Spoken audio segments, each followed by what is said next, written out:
Alpha Lover and welcome to Talk Business. Yes, you guessed it.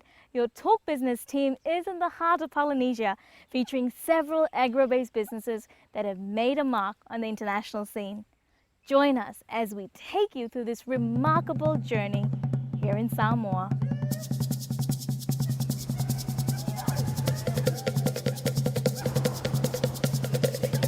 Samoa, the heart of Polynesia.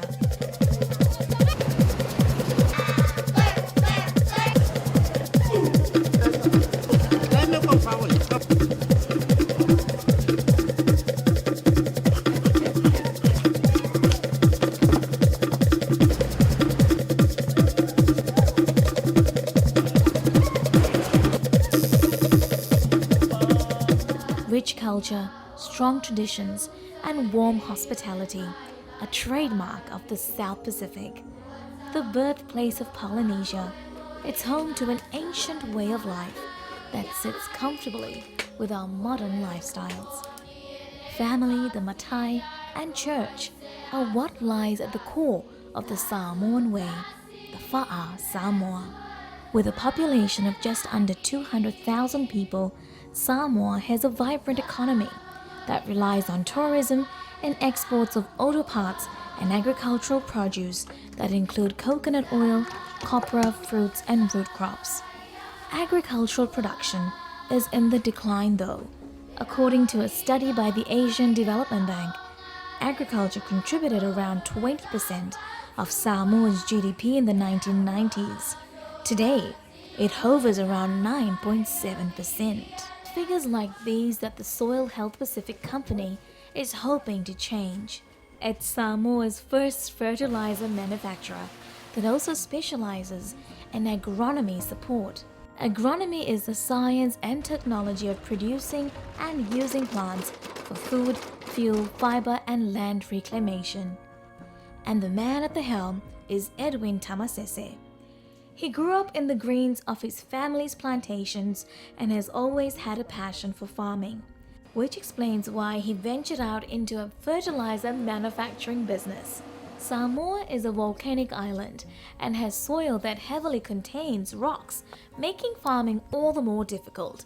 Compounded by issues of lack of rain and tap water, and you have a problem of enticing farmers to go back to the plow. For the land behind me, the first thing you send in is a 220 excavator with a rock rake before you can send a tractor in. So there's huge expense. You're looking at $8,000 to $12,000 just to get 1 acre of land ready for production. It's places like Tonga where you don't have any rocks, Fiji where it's very, very good soil as well. You don't have these sort of issues. So that's the major issue when you're starting out with farming, is the capital cost of actually getting in there and preparing it if you're going to do these sort of crops. When you don't have any other option, they'll use an approach, whichever approach will work. So they won't necessarily go in and do this heavy equipment work. The reason that we do the heavy equipment work is because we know that we're going to be able to recoup that investment. For a small farmer in the village, putting in $12,000 into an area of land is a significant investment, and a lot of them don't have that access to capital. So they use farming techniques which are suited to the environment that they're in at the lowest cost for hopefully to get a yield. And what happens is you get a very inconsistent yield, a very inconsistent production, because you've set it up according to the environment but not according to what the market requires. That's where Soil Health Pacific comes in. They're considered soil doctors. Edwin and his team work with over 4,000 farmers and trains them on the use of fertilizers and farm management. In a country where traditional farming methods strongly thrive, convincing farmers to use good fertilizer hasn't been an easy sell. The value chain is so underdeveloped, and unless we fill these gaps in the value chain, we're never going to be able to be successful as a business, because fertilizer has never been a big part of Samoan agriculture. We've generally been a slash and burn crop rotation type of farming community. The problem that we've got now is that you're getting a bigger population of people, you've got smaller land areas that are getting allocated, so you've got to make sure that these are productive. Commercial large-scale farming needs the right fertilizers to grow. Soil Health Pacific works closely with farmers, carrying an audit of their farms, assessing their needs, conducting soil tests, and putting farmers on a sustainable farm management program. Starts out with the farmer coming to us and saying that they want to get into farming, and say, so what sort of farming do you want to do? Do you want to do makian vegetables? Do you want to do taro? Do you want to do a tree crop? And then I try and get a bit of a background and a feel for what their experience is and how much time they're actually going to spend on the farm. So for example, if they're a weekend farmer, I'll recommend a tree crop that's easy to look after, easy to maintain. If they're a full-time farmer who's looking for a quick turnover crop, then we'll recommend something like Chinese cabbage, and we'll set up a farming program, the fertilizers, all of your costs, what's going to be involved, all the technology you're going to require in terms of irrigation systems, crop covers and all that sort of stuff. If they're interested and they want to go to soil testing, we've done soil testing around Samoa, and we've generally found what is normally lacking. And we also, I can generally look at a plant and I can tell what's going on and how to mitigate a situation. So I generally know that you're going to have problems with phosphate, boron and potassium are going to be issues, and sometimes calcium, because we've got acidic soils here. So all of that's going to be put into a plan, given to the farmer. We'll go out to his land, we'll get it set up, prepared, and then we'll start planting. Talea Malaitai took up farming when he retired back in 2013. He's the adventurous sort, farming chilies, and produces a sizable amount of it too. Soil Health Pacific has assisted him with organic fertilizer solutions, which in turn has nurtured his otherwise stony soil environment. Not much diseases, but the fruits, very much, a lot of fruits harvest every day, and the growth of the trees is good. Since he was put on the fertilizer, his chili production has doubled, and today he supplies to the producers of the famous Hot Samoan Boys chili sauce. Without support from Soil Health Pacific, it would have been difficult to yield such results. I've seen the change now. I was doing the chili farming on my own understanding, not really understand what to do, but unless the help from them, then getting somewhere now.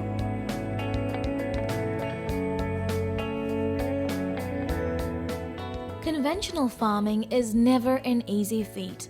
Without all the advanced machinery, plowing all the way to harvest can become a difficult task. But when farming is all you know, then ensuring a good harvest becomes all the more crucial, which is why the right kind of fertilizers can make a world of difference. The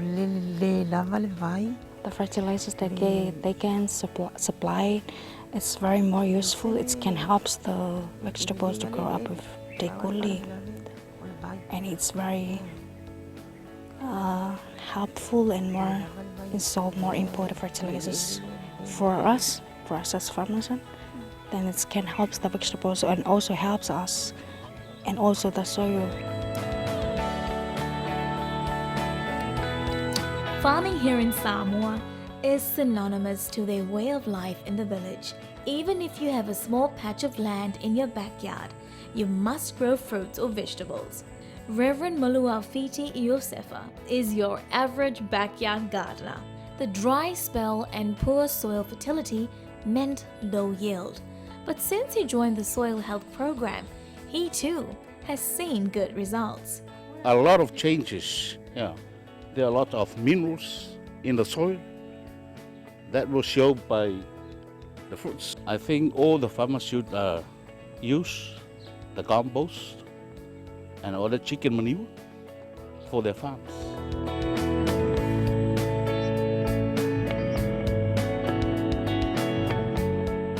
You name it and she can grow it. Ruta Tuiali says she's tried growing every tropical vegetable imaginable and conducive to Samoa's climate. Well, farming for 22 long years ought to count for something. Inclined to traditional methods of farming, she too soon realized the great benefits of using the right kind of fertilizer as food for the soil. When I use the fertilizers from Edwin, it's better. When I see my farmers is grow really good, but when I'm not using the fertilizer, yeah, that's why I saw my, not good. The Samoan Agriculture Ministry believes low yield in farming is largely linked to farmers failing to understand soil fertility and proper farm management. With the help of Soil Health Pacific, the Agriculture Ministry here too has gradually seen a change in farming patterns and yield. Lack of knowledge, they don't know how to use these fertilizers, and that's another big challenge for the soil health and the ministry, is to provide more technical training for the farmers. I think once they understand how to use these fertilizers, I think they are really happy to buy the fertilizers. But that's the problem. They don't know how to use, and that's why when I met with Edwin and I talked with him, this is the only way that we need to train our staff, advisory staff, on how to, because we are the people to go and give the outreach, give the work with the farmers on the field every day.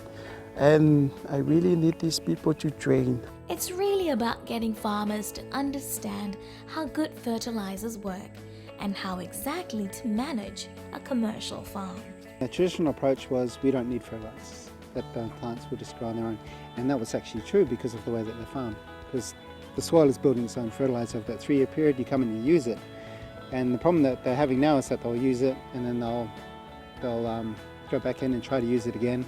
But the battery, it's like a battery. It only has a certain amount of charge, and the more you use it, the less result you're going to get out of it. You've got to look after the environment, and you've got to make sure that you're getting a sustainable yield, because you want to be using that and you want to have your kids using it and your kids' kids using it. So it's understanding what that is, how it works, and making sure you're feeding and using the right fertilizers. You're getting away from the dangerous chemicals that poison your land and have long-term effects.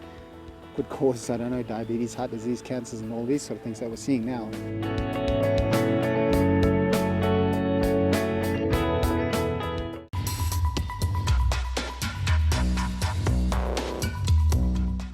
Do you know how fertilizer is produced? Well, let's take you through it.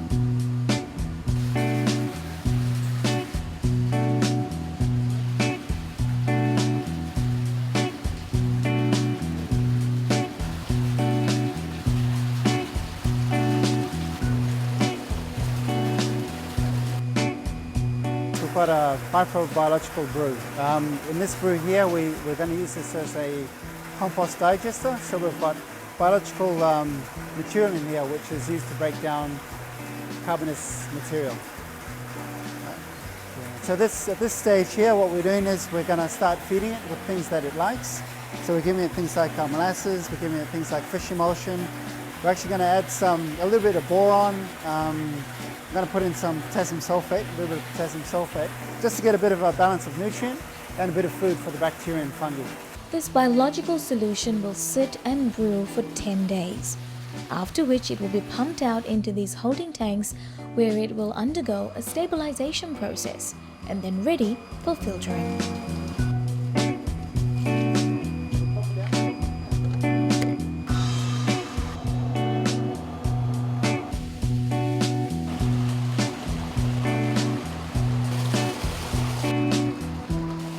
Tanks can hold up to 2,000 litres here. And we'll hold this for about 24 hours while we stabilize it. Once it's stabilized, we'll pump that across from these tanks here into our filtration system that's on the side here. Once the stabilization process has completed, the fertilizer is put through these high-pressured filters. We'll filter this down to 150 micron so that it doesn't block up the sprayers. And then once we've done that, we'll put it into a holding tank and then bottle it from there.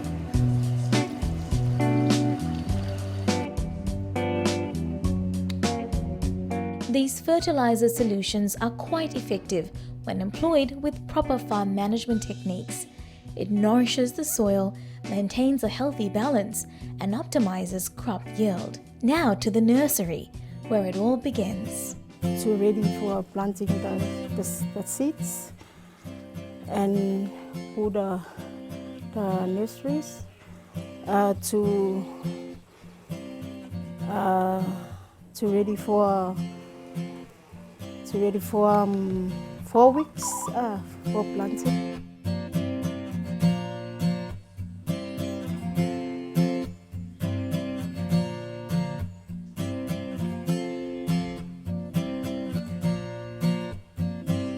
These seeds are placed in the center of each cell in the tray. There's also the automated process where the seeds are sucked in through this vacuum into strategically designed holes, which are then placed into the cells of the trays.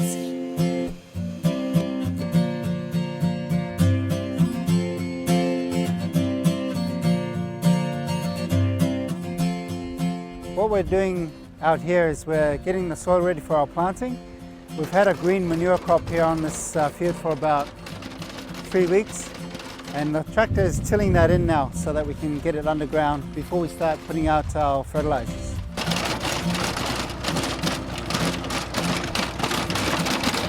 So we're putting on a calcium carbonate, which is what's being spread in the background. And we're also using chicken manure because in this soil here we're a little bit low on calcium and we're very low on phosphate. So we're using the chicken manure to get our phosphate and a little bit of nitrogen.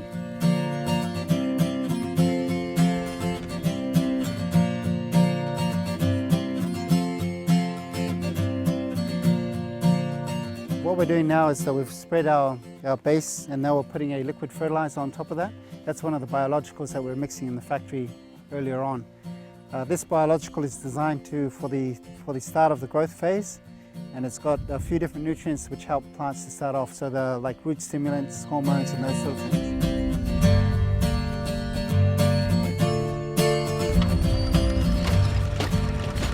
Then the land is tilled again to ensure the base and biological fertilizer has been evenly mixed in the soil. Planting of the cabbage seedlings begin. Seedlings nurtured in the nursery are now ready to be planted.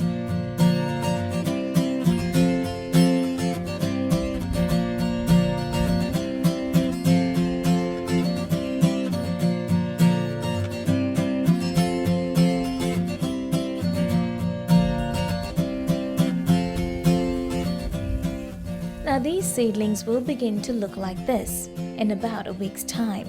They are healthy and have the right nutrients to grow. This is a crop that is 1 week old, and as you can see there's quite good growth. This soil has been used for going on 5 years now non-stop.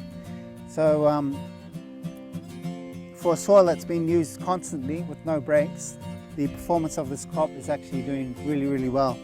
If you look at the actual plant itself after a week, it's very healthy. We've got a little bit of a phosphate deficiency on the side here, which is not too much of a problem. It's grown out of that. It's got very good root development that you can see there. So it's actually doing very well. So within probably another week, this will actually be ready for harvest. Ordinarily with a crop like this, it'll take you 6 weeks. From the time that you plant it to the time that you harvest, this will only take 2.5.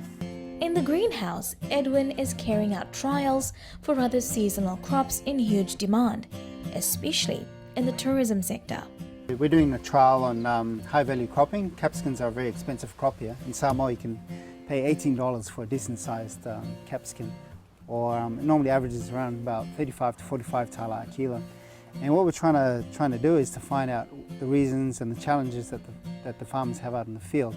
So in this crop here, we haven't used any pesticides or any fungicides or anything like that to get the crop growing. And as you can see for this plant here, you've got the wilted leaves, and normally when you've got a situation like this, it'll be to do with the roots. Now as you can see here, you've got very poor root development, you've got very few fine head roots, and you've got nodules on it. So these nodules here, that'll be a nematode. So nematodes are in this soil and they're affecting this crop. So that's one of the problems that you have with the crop here. Yeah. As you can see, the reason why this plant is not working is that you've lost all your roots, so it can't provide any nutrient up into the top part of the plant, and then it'll just die off. And that's why we import capsicums instead of growing them here. So that's part of what Soil Health Pacific does with the local farmers. Sorting these sort of problems out.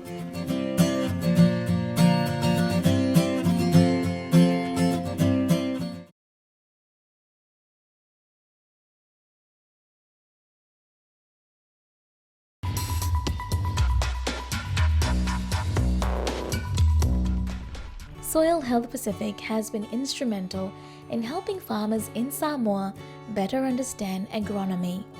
Whether it's understanding plant genetics, soil fertility, or farm management, the enterprise has helped bridge the gap between semi-commercial farming and agribusiness.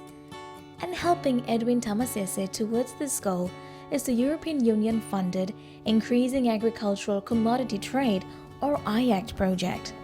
IACT has provided Soil Health Pacific with funding to set up this elaborate fertilizer plant, and have also provided assistance towards training programs in farming communities.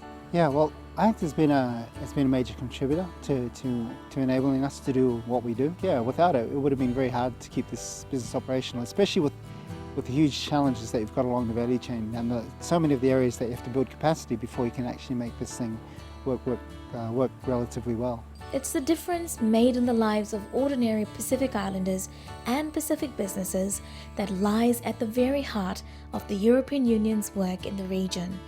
The IACT project is one such successful example. We're very pleased with the results of IACT. I think IACT has really managed to harness the potential that small Pacific businessmen really have. I think it's made them realize what opportunities for export markets are there. I think it's made them realize what the challenges are and how to overcome the challenges of breaking into new markets. So yes, it is a program that we're very pleased with. I think the results really speak for themselves. It's very important partnership with the EU. I believe one of the EU's goals is to reduce poverty elevation in the countries and helping farmers grow more better crops. Help do that is a way of helping that achieve that goal. The EU assistance here in Samoa has meant that farmers now have the knowledge and expertise of understanding just why the health of soil is equally important for agriculture. It's been an integration of traditional farming knowledge and modern agronomy. A lot of people get confused with, especially with organics, they think that you're going to get a food that's low in pesticides and low in everything else, which is not actually true. A lot of the organics depend very heavily on pesticides to grow crops, but they're organically certified pesticides. So you've got to be very careful about how you differentiate. So chemicals are chemicals. You know, carbon is carbon, hydrogen is hydrogen, they're all, phosphate is phosphate, potassium is potassium. They're all chemicals. So when I'm putting compost on my soil, people say, oh, that's not a chemical. I say, wait a minute, that's a chemical. You know, it has a chemical composition, so it's chemicals. And I think a lot of people aren't aware. With the success of this farmer training model in Samoa, IACT hopes to replicate it across Pacific farming communities. The lessons that he's teaching the farmers could be replicated around the region, especially in Fiji. The fertilizers that he uses. At the moment, people are moving towards more organic things. So his work involves a lot of that, involves farmers actually learning and teaching these farmers not just to grow it for the next 6 months, but to be sustainable over the next 2 years. It's also about getting businesses like Soil Health Pacific to branch out of the domestic to export markets. Helping our partners, helping these business people to understand how to really get into a new market. And it's all about awareness. It's all about awareness of opportunity, but also awareness of challenge and awareness of how to overcome the challenges. What is in store for Soil Health Pacific as it expands across Samoa? Is large-scale farming on the cards? There is that possibility that we could do that in our own right and start to build high-tech greenhouses and use our fertilizers so that we could dominate the market, push out all the smaller farmers and take over the domestic production. But that's not really what we're about. We think the market is bigger than that. We think that our focus needs to stay in the fertilizer area. We will help set up quarantine agreements so that we can export products overseas. We'll still work with government agencies to develop the domestic farmers. And at the end of the day, it should all be about, everyone winning. So that's our major focus. And that's the show for this week. Thank you for sending all your feedback. We'd love to hear from you, so send us an email, talkbusiness@fijitv.com.fj. Remember, you can catch me on the net, on our YouTube channel, as well as our Facebook page. And if you're on Twitter, follow me @RachnaFijiTV. Thank you for joining us. Do join us again at the same time next week. Until then, have a productive week.